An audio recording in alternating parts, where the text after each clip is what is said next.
بسم الله الرحمن الرحيم.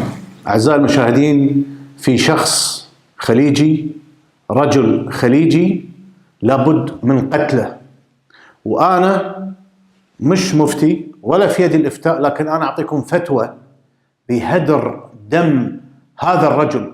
لابد وإحنا الخليجيين كلنا نقتل هذا الرجل، لأن هذا الرجل هو سبب كل مشاكلنا في الخليج، سبب مشاكلنا السياسية، سبب مشاكلنا الاقتصادية، سبب مشاكلنا الرياضية ومشاكلنا الاجتماعية، سبب الديون، سبب الفقر، سبب الضيقة اللي احنا فيها.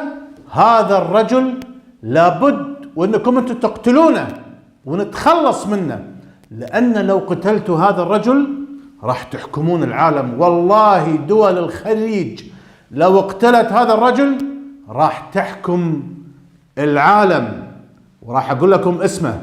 هذا الرجل هو ضريطان بن مطيقيع المهايطي المفسوي. إذا قتلتوا هذا الرجل راح تحكمون العالم وكل مشاكلكم راح تنتهي.